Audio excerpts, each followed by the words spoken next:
여러분 안녕하십니까, 송광입니다. 이 시간에도 이어서 부도를 보겠습니다. 먼저 하동 쌍계사에 있는 진감선사 부도를 살펴보도록 하겠습니다. 보물제 380호로 지정되어 있는 통일신라시대 때의 부도입니다. 바로 소나무 사이에 있는 부도가 진감선사의 부도로 알려져 있는 것입니다.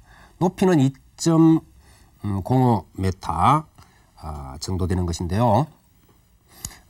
그 쌍계사에서 서북쪽으로 약 100m 정도 떨어진 송림에 아주 경치가 좋은 곳입니다. 그곳에 저 부도가 서 있습니다. 그 쌍계사 경내에 진감선사 대공탑비가 있는데, 이 대공탑비의 기록에 따라서 보면은 신라 진성여왕 원년 887년에 탑비가 세워진 것으로 되어 있기 때문에 이 부도의 조성년대도 그와 같이 보면 될 것입니다. 진감선사는 그 774년에서 840년 사이에 사셨던 해소 스님을 일컫는 말입니다.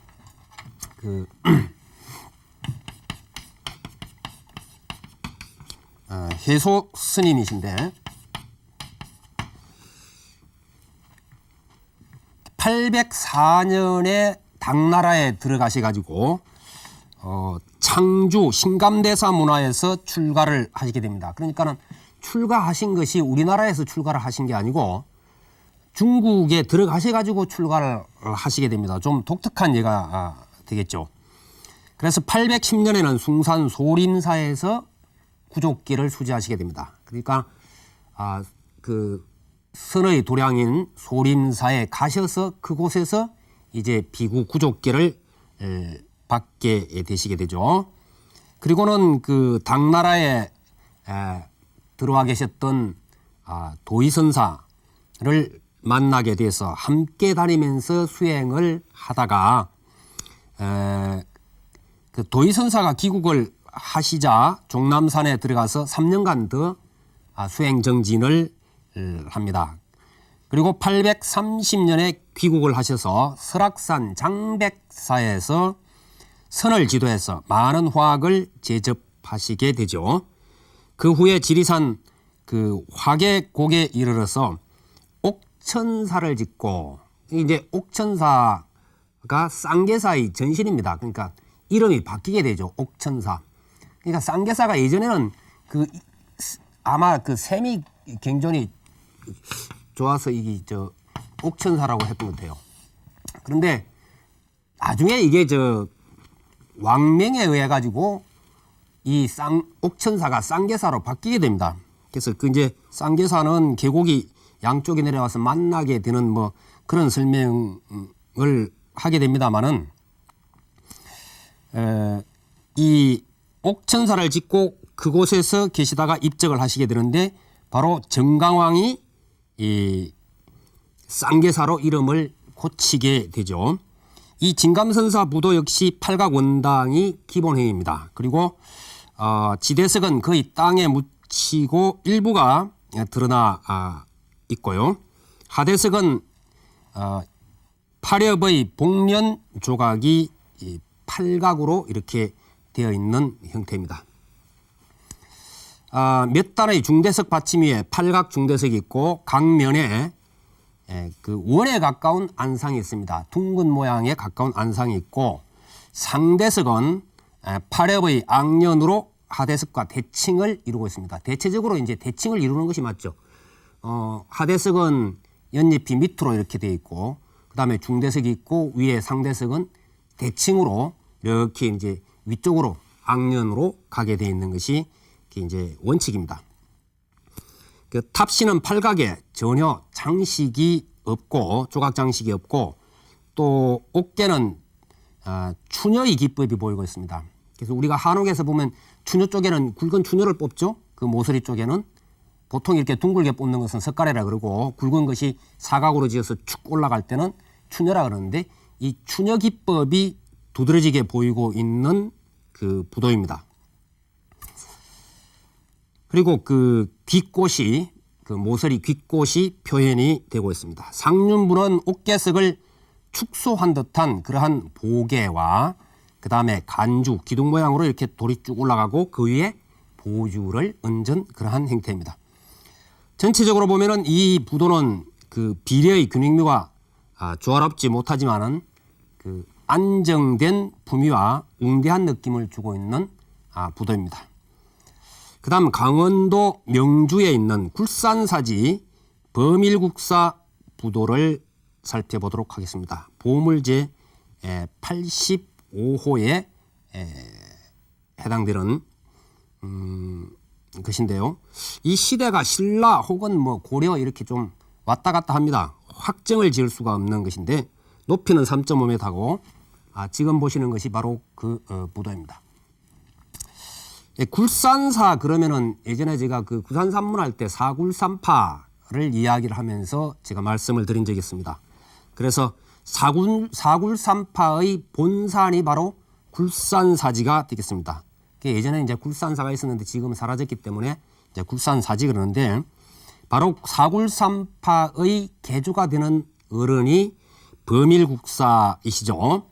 이 범일국사는 일찍 출가해서 비구계를 받은 후에 역시 당나라로 건너가서 염관 제한선사를 만납니다. 상당히 그 유명한 선사이신데 그 염관 제한선사를 만나서 나눈 문답이 전해지는데 이와 같은 그 선문답을 하시게 됩니다. 먼저 이제 제한선사가 그 젊은 범일스님에게 묻죠. 그대는 어디서 왔는가? 그러자 동국에서 왔습니다. 동국이라 그러면 이제 중국의 동쪽, 다시 말해서 이제 우리나라를 가리키게 되죠. 예전에는 동국 혹은 해동 이런 식으로 많이 표현했습니다. 해동, 사문, 원효 이런 식으로 아마 그 많이 이 책 같은 데서 보셨죠. 그래서 해동이라든지 혹은 동국이라고 하는 표현은 우리나라를 가리킨다 이렇게 이제 아시면 되겠습니다. 그러자 제한선사가 바다를 건너서 왔는가 아니면 육지를 걸어서 왔는가? 바다를 건너지도 않고 또 육지로 걷지도 않고 그냥 왔습니다. 두 가지 방법이 아니라면 그럼 어떠한 방법으로 왔다는 말인가? 그러자 범일 스님이 해와 달이 동쪽에서 서쪽으로 가는 것이 무슨 장애가 있겠습니까? 이게 이제 선문답이죠. 그래서 이 말을 듣고 제한선사가 참으로 동국의 보살이로다. 이렇게 이제 칭찬을 하시게 됩니다. 그러나 이제 이런 칭찬에서 끝난다면은 이 선수행을 한다거나 수행자의 태도가 아니죠. 어떻게 해야 성불을 하겠습니까? 이제 단도직입적으로 묻게 됩니다. 범일 스님이. 그러자 제한 스님이 돌을 닦을 것이 아니요 더럽히지만 말 것이며 본래 청정한 자기 성품자리 그걸 잘 지키면 된다 이런 이야기예요. 자꾸 우리가 더럽히기 때문에 문제가 생긴다. 그러니까 더럽히지만 말 것이며 부처니 보살이니 하는 소견을 짓지 마라. 다시 말해서 분별 일으키지 말라 이런 이야기입니다. 평상한 마음이 돈이라.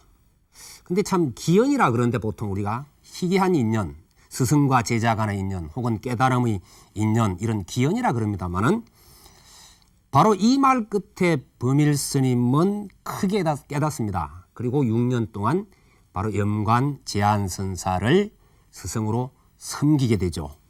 그러고는 뒤에 약산선사에 가서 도를 물은 후에 약산선사도 유명한 선사이십니다. 그리고 이제 사방으로 돌아다니면서 스승께게 해당되는 이들을 두루두루 참방을 하다가 중국에 범난이 많죠. 삼무일종의 범난이니 해서 불교가 핍박을 당하는 그러한 범난이 상당히 많이 있습니다. 뭐 우리나라에도 마찬가지인데 그 범난 가운데 하나인 회창의 회불 사태가 바로 이때 일어납니다. 그래서 그 범일 스님이 회창으로 갔다고 회불 사태를 만나서 바로 상산에 들어가서 숨어 지내게 됩니다. 숨어 지내다가 847년에 귀국을 해서 40여 년간 굴산사에서 머무시면서 설법을 하시게 되는 것이죠. 그래서 선을 펴시게 됩니다. 경문왕, 흥강왕, 정강왕이 이 3대 왕이 차례로 국사로 모시려 했지만은 끝내 거절을 했습니다. 그래서 이 살아생전에는 실제로 국사로 모시지지를 안 했습니다. 당신이 거절해 버렸기 때문에. 그렇지만은 그 범일국사로 존칭이 됐습니다. 아마 이게 추사됐거나 돌아가신 후에 국사의 존칭을 왕이 내렸거나 아마 그럴 겁니다. 그래서 진성여왕 2년 888년에 입적을 하시게 되죠.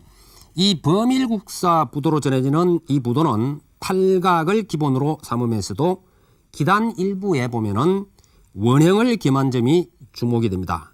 그리고 탑신이 지나치게 낮고 작음에 비해서 옥계석은 너무 크고 육중합니다. 무겁게 느껴집니다. 그래서 균형이 깨어져 있는 것이고요. 또 전해지는 말대로 하자면은 신라 시대의 부도가 되겠지만은 그 조각 수법이라든지 이런 여러 가지 형태로 봐서 고려 시대에 조성한 것으로 추정되기도 하는 것입니다. 탑신에는 아무런 조각이 없지만은 하대석에서 상대석까지는 뭐 구름문이라든지 주악 비천, 악기를 연주하는 비천상, 또 공양 비천상, 공양을 올리는 비천상이라든지 연화문 등이 뒤덮여 있는 그러한 부도입니다. 그 다음으로 서산 보원사 법인국사 보성탑을 살펴보도록 하겠습니다. 보물제 105호로 지정되어 있는 바로 지금 보시는 부도가 보성탑이라 일컬어지는 법인국사의 부도입니다. 신라 효공왕 4년 그러니까 900년이 되겠죠. 그때 태어나셔가지고 고려 광종 26년 975년까지 사셨던 그 법인국사 부도인데요. 탑비가 978년에 세워졌기 때문에 이 부도도 같은 연대로 보면은 좋겠습니다. 보존 상태가 상당히 양호하고 높이는 4.7m에 달하는 그러한 부도입니다. 이 부도도 역시 팔각 원당형의 그 기본형 부도이고 팔각 지대석 강면에는 안상이 있습니다. 그리고 그 안에 모양이 제각기 다른 사자상이 조각이 되어 있습니다. 또 하대석을 보면 뛰어난 솜씨로 구름과 용 문양을 조각을 했고 팔각의 중대석은 삐쭉 높기만 할 뿐 다른 문양 조각은 전혀 없습니다. 그리고 상대석에 보면은 연화문 위에 동자주라는 것은 목조 건축할 때 제가 말씀드렸습니다. 이 짤막짤막한 기둥이 서 있을 때 그걸 동자주라 그렇게 이야기를 했죠. 그래서 짧은 기둥이다 이렇게 생각하면 되겠습니다. 동자주를 세운 난간이 둘러져 있습니다. 팔각 탑신에는 앞뒤 양면에 문비형, 문짝 모양이다 그렇게 설명드렸죠. 전문용어로 문비형, 문호형 이런 식으로 이제 표현을 합니다. 그 다음에 열쇠 형태를 모각을 했고 그 좌우에 보면은 불꽃무늬의 두강을 한 좀 특이한 것인데 불꽃무늬 두강을 한 사촌왕 입상이 양각이 되어 있습니다. 그리고 남은 이면에는 그 높은 관을 쓴 인물 입상이 양각이 되어 있습니다. 옥계보하고 상륜보의 보존 상태도 상당히 좋고 전체적으로 보면은 기단부 그 중대석과 탑신부가 지나치게 높아져서 균형미가 없는 것이 흠입니다. 그 다음에 장흥 그 보림사 서부도를 보죠. 보물제 156호로 지정되어 있는 잡초가 우거진 속에 서 있는 저 부도입니다.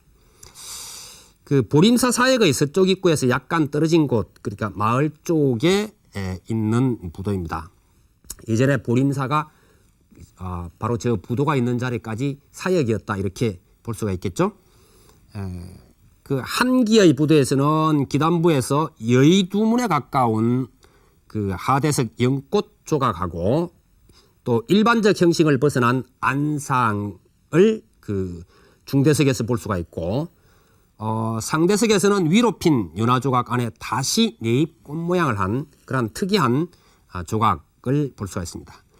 탑신에는 문 모양, 자물쇠 모양, 또 두 개의 고리 모양 등의 모각이 보이고 있습니다.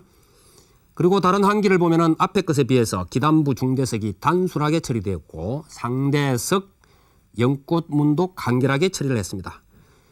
옥계석에 가보면은 앞에 것이 귓꽃이 없는 데 비해서 한쪽 것은 귓꽃이 있는 형태입니다. 그래서 이 두 개의 부도를 보면은 시대적인 그 양식, 그 시대에 보이는 특징이 있고 조형은 단정한 편이고 상륜부까지 전체적인 그 부도가 완전한 형태로 보존되어 있는 것이라서 귀중한 유품에 속하는 것입니다. 분위기를 보면 온화한 비례 그리고 규칙성을 지닌 또 결구수법을 사용했기 때문에 고려의 시대 중기 이전의 것으로 보면은 무난할 것으로 생각이 되어집니다. 다음 시간에 이어서 설명드리겠습니다. 여러분 선고하십시오.